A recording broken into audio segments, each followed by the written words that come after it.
Ayo, kalian sudah cuci tangan belum? Kalau belum, cuci tangan dulu ya, agar kuman dan bakteri tidak masuk ke tubuh kalian. Sehat sekarang bukan hanya untuk kalian, tapi juga demi orang-orang di sekitar kalian. Oke, kalau sudah, kita lanjut videonya. Assalamualaikum warahmatullahi wabarakatuh. Baiklah anak-anak sekalian, sebelum kita memulai pelajaran, mari kita berdoa dulu. Berdoa sesuai agama dan keyakinan masing-masing. Harapannya semoga kita semua mendapat ilmu yang bermanfaat. Berdoa mulai. Bismillahirrahmanirrahim. Raditu billahi rabban wa bil islami dinan wa bi Muhammadin sallallahu alaihi wasallam nabiyyan wa rasulan. Rabbi zidni ilma warzuqni fahma. Rabbi shrah li sadri wa yassir li amri wakhlul 'uqdatam min lisani yafqahu qawli. Amin ya rabbal alamin. Assalamualaikum warahmatullahi wabarakatuh. Pada pembelajaran bahasa Indonesia di semester 2 kali ini, pelajaran pertama yang akan kalian pelajari yaitu teks negosiasi.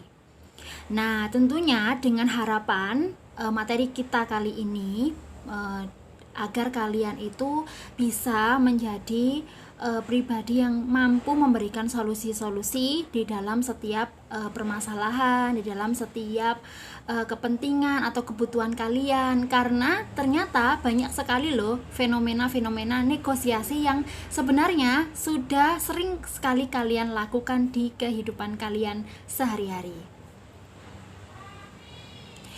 Pengertian negosiasi. Apa teks negosiasi? Yaitu teks yang di dalamnya berisi proses untuk mencapai suatu perjanjian atau kesepakatan antara kedua belah pihak. Jadi ada kedua belah pihak yang memiliki kepentingan yang berbeda. Nah, bagaimana kepentingan itu akhirnya bisa sama-sama dipenuhi antara satu dengan yang lainnya.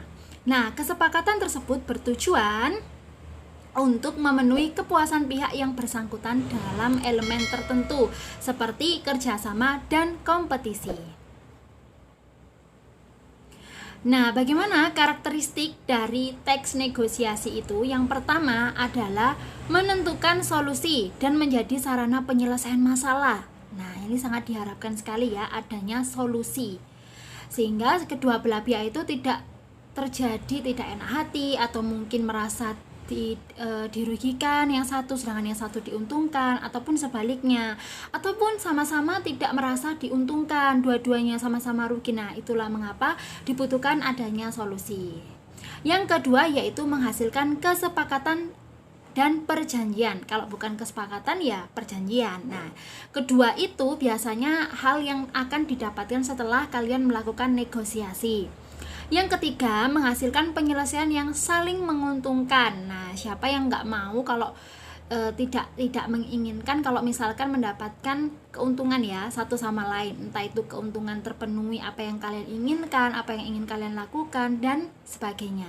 Yang keempat, memprioritaskan kepentingan bersama. Jadi tidak ada yang namanya kalian akal-akalan, aku mau cari untungnya aku saja biar masalahku selesai, tidak ya. Jadi ini benar-benar negosiasi itu dilakukan agar sama-sama memiliki peluang ya, sama-sama memiliki kesempatan. Nah, yang kelima, memiliki tujuan praktis, yaitu sebagai media penghasil kesepakatan yang dapat diterima oleh pihak-pihak yang berkepentingan. Jadi intinya adalah pokoknya kalau misalkan kalian punya sebuah kepentingan entah dengan teman kalian, antara kalian dengan orang tua kalian, antara kalian dengan guru kalian, antara kalian dengan rekan kerja kalian, antara kalian dengan pemimpin perusahaan atau dengan bos kalian atau dengan ketua kalian atau apapun itu, baik dalam kehidupan kalian sehari-hari maupun dalam organisasi maupun dalam pekerjaan kalian. Nah, itu semua membutuhkan yang namanya negosiasi atau pasti akan ada perbedaan kepentingan. Nah, Lanjut, jenis-jenis negosiasi. Negosiasi itu ternyata ada 4 jenis. Yang pertama, negosiasi perdagangan. Coba, kira-kira kalau dalam perdagangan sering tidak kalian lakukan? Baik secara online, karena sekarang zamannya zaman online, baik dengan orang JNT-nya, dengan orang yang mengirim paketnya ya, kemudian dengan orang yang menjual produknya ya kan, sekalian sebagai pembeli. Itu semua pasti ada negosiasi. Kira-kira kapan ya datangnya? Kalau bisa cepat atau tidak? Kemudian berapa ya ongkirnya? Boleh dapat diskon atau tidak, dapat potongan atau tidak. Nah seperti itu. Apakah bisa ditawar? Kalau kalian pergi ke pasar itu kan kalian bisa menawar. Nah kalian mungkin pernah ke pasar atau ke toko, kira-kira kalau beli lebih dari satu dapat potongan tidak ya, bisa tidak Bu? Nah jadi ada pertanyaan-pertanyaan seputar agar kalian itu yang satunya ibunya juga barangnya terbeli ya kan, yang satunya kalian juga akan mendapatkan apa ya, bisa dibilang keuntungan. Ternyata kalian bisa mendapatkan 2 barang tapi harganya bisa lebih murah. Nah yang kedua yaitu negosiasi pekerjaan. Nah kalau pekerjaan ini, kalau misalkan kalian nanti bekerja atau mungkin sekarang kalian bekerja entah magang entah apa ya, itu biasanya ada tawar menawar. Misalkan mau izin, kalian merasa sakit, nah kalian izin, bisa tidak Bu kalau misalkan 2 hari lagi, kalau misalkan hari ini saya tidak bisa masuk tetapi saya mau mengumpulkan tugas saya yang menjadi tanggung jawab saya. Oh silakan. Nah itu namanya negosiasi. Atau mungkin bilang, oh tidak bisa, bagaimana kalau kamu datang saja hari ini, boleh istirahat tapi tetap datang saja, tapi nanti diganti di hari yang lain. Nah jadi negosiasi itu diperlukan, adanya tanya menanya, tawar menawar itu diperlukan ya, ataupun mungkin di bidang-bidang yang lain. Nah itu bisa kalian kondisikan. Kemudian yang ketiga, negosiasi peraturan atau kebijakan. Nah biasanya ini karena kalian pelajar ya, biasanya terjadi di seputar misalkan kalian mau tidak ingin masuk atau kalian datang terlambat, mungkin kalian akan meminta maaf terlebih dahulu, kalian mengajukan alasan kalian kenapa, kemudian kalian mungkin meminta keringanan ya kan, keringanannya mungkin dengan minta maaf, mungkin dengan mengganti apa yang sudah kalian lewatkan di waktu-waktu sebelumnya ketika pelajaran. Nah itu kan juga membutuhkan yang namanya negosiasi, sehingga guru kalian tidak jadi marah, sehingga guru kalian memberikan kalian kesempatan. Nah itu termasuk juga contoh negosiasi. Yang keempat, negosiasi konflik. Nah kalau konflik ini tentu kalian pasti akan mengalami banyak konflik ya, nggak cuma dengan diri kalian sendiri, tetapi juga mungkin dengan orang tua kalian, apalagi dengan teman-teman kalian, supaya kalian di sekolah, di lingkungan tetangga atau lingkungan sekitar kalian gitu kan. Nah bagaimana cara menyelesaikan konflik itu dengan bicara, misalkan salahku apa, kemudian apa yang bisa saya lakukan agar kamu bisa memberikan maaf, atau mungkin juga apa sih sebenarnya yang kamu nggak suka dari saya. Nah jadi hal-hal seperti itu, komunikasi, tawar-menawar, dan saling terbuka itu adalah hal-hal yang memang dibutuhkan dalam bernegosiasi. Jelas ya? Nah, sekarang bagaimana Bu pola penyajiannya? Ternyata di dalam negosiasi ini, kalau menjadi sebuah teks berarti kan tulisan.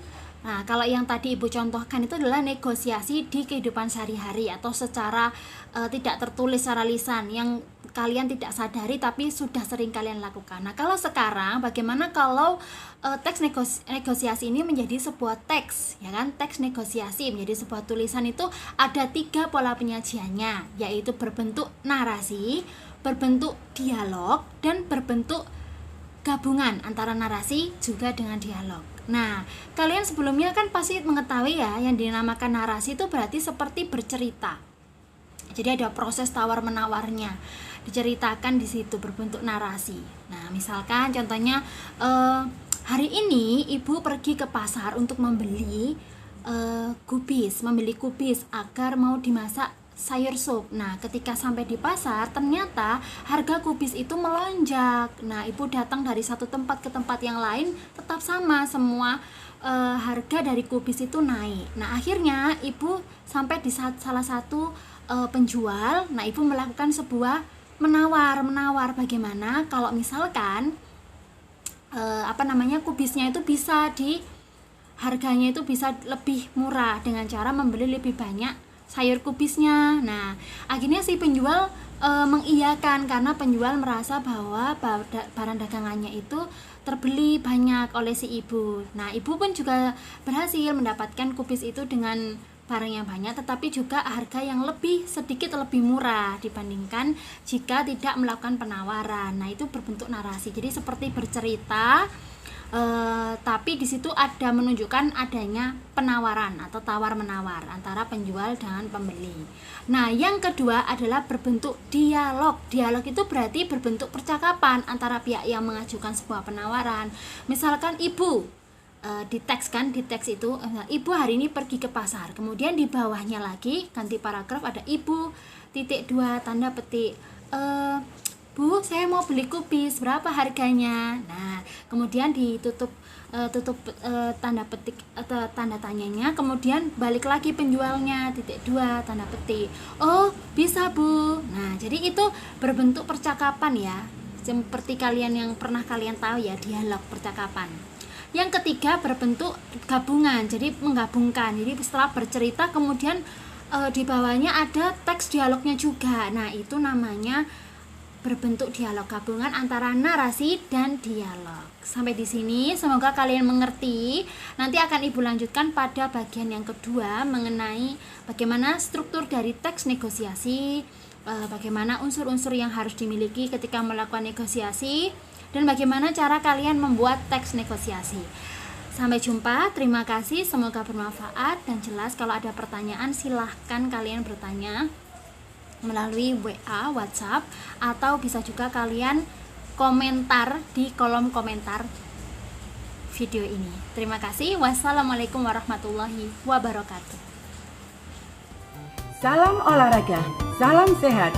Jangan lupa memakai masker setiap kali berkegiatan di luar rumah. Dan gunakan masker untuk menutupi hidung dan mulut kalian. Contohnya seperti ini. Oke guys. Bagaimana dengan pembelajaran hari ini? Sukses selalu, tetap semangat.